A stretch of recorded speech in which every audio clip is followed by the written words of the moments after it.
We've got even more duo changes and drama to talk about today, as a lot of the previously mentioned duos have changed, and we also have some new duos formed, and an insane situation arising with the reigning FNCS champions over on NA. So let's get right into the video.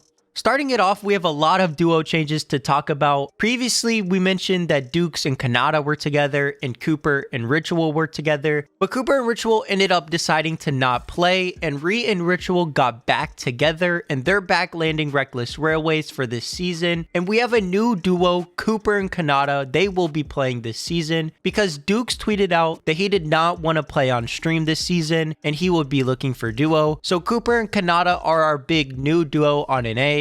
Now, I think this duo could be pretty good. They will be landing the Yacht this season, which is a decent drop spot, pretty underrated. So no, the global champions will not be getting back together, but instead we will be having Cooper and Kanata, another Dignitas duo, together instead of Dukes and Kanata, who are also both in Dignitas as well. Let me know down in the comments what you think about Cooper and Kanata and if you think they could be a pretty good duo this season. And our only previously mentioned duo in the last video that is still together is Bugha and Agers. And now in pro scrims, they haven't really been looking that great. A lot of 20th places for them and just a couple top 10s to go with them. But it is only pro scrims. We'll have to see how they play in the first Cash Cup, which is tomorrow. But as of right now, I'm not really feeling the highest on Bugha and Agers, but they could always get a lot better before Grands. And then last night, we actually had Noxy and Dukes playing in scrims. They were not going to play in duos. It was just a fill situation for scrims. And Noxy and Dukes were actually playing really good. They got 4 second places in 6 games, so they were absolutely frying in scrims. And they probably would have won all 4 of those games if Peterbot didn't have the dash medallion over at Grim Gate and was just absolutely terrorizing the NA region in scrims lately. But late last night, Noxy and Dukes actually announced that they will be playing this season, which does mean that Crisp has been dropped, but Noxy and Dukes being a duo, I could see doing really well, especially if they keep playing like how they did in scrims. But you also kind of have to fear for Noxy a little bit because you know Dukes is probably trying to get a better teammate. So there's always the chance of Noxy actually getting snaked again. So we'll have to see how this duo plays out, but in scrims they did play very well. So I'm actually excited to see how they play this season and in the first Cash Cup. And in other duo news, Mero was actually spotted playing with Aviv in scrims last night, and apparently that is potentially going to be the duo. Mero and Aviv griefing Bugha and Agers off spawn at Mount Olympus. It's not confirmed yet, but that would be pretty crazy. Both of the people that Bugha kind of screwed over going to Mount Olympus. Aviv, who his former duo is, who he dropped to go to Mount Olympus.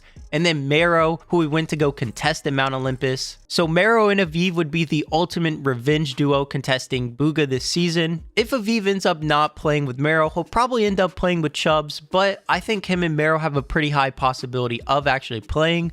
Let me know down in the comments what you think of Mero and Aviv, and if you think that would be a pretty good duo. I think that would be pretty solid. I think both of their personalities match up pretty well. So I actually think that duo would be pretty nice. And then the other situation I wanted to talk about, we had Peterbot versus Acorn off spawn now. Acorn announced yesterday that he's going to be contesting Peterbot at Grim Gate this season and griefing it for all FNCSs this year. If you haven't been tuning into my stream watching the pro scrims lately on NA, Peterbot has been absolutely going insane in scrims, making the scrims look way too easy. They have won 7 of the past 12 scrim games on NA during the day sessions.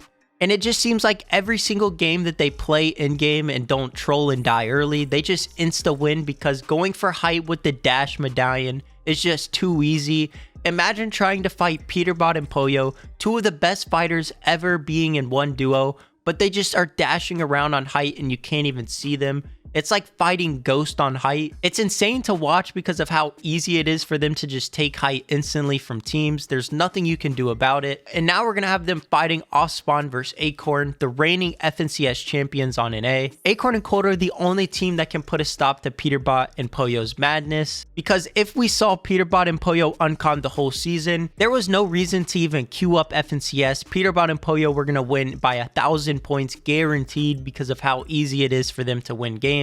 And you can say it's just scrims or whatever, but it's going to work just like that in tournaments. It's the same exact thing. They can do it whenever they want. It has nothing to do with a lobby being more laggy or a lobby being more stacked. They would just go for height at will, get it instantly, and then just win the game for free because they have all of their meds still stacked up and they have the best coin ever. Now, if you don't know why the dash coin is as broken as it is, you can actually drop the dash coin and your teammate will gain the dashing skulls instantly. So you can just keep dropping it back and forth, gaining max skulls and then dashing over and over again. So it's basically just infinite mobility. And for Peterbot and Poyo, it's just an infinite way to get height. Let me know down in the comments below who you got off spawn, Acorn and Cold or Peterbot and Poyo. What a better time for this situation to happen than with the first Duos Cash Cup literally happening in 24 hours from now. So hopefully we see both of these teams qualifying. But as always, if you want to stay up to date with everything happening within Fortnite competitive, make sure to subscribe to the channel and turn on notifications. We're getting closer and closer to 8,000 subscribers, and hitting that would be absolutely insane. We are flying right now over on YouTube, and I want to thank you guys for all of the support. And if you guys did enjoy this video, make sure to drop a like as it would help it get pushed out to even more people. And if you've been tuning into the Twitch streams, I want to thank you as well. We've been popping off over on Twitch, watching all of these duo changes form and all these duo changes play out. So if you guys want to keep tuning into the Twitch streams, it's the same exact name over on Twitch. But that's going to do it for me in this video, guys. Thank you all for watching, and I will see you all next time.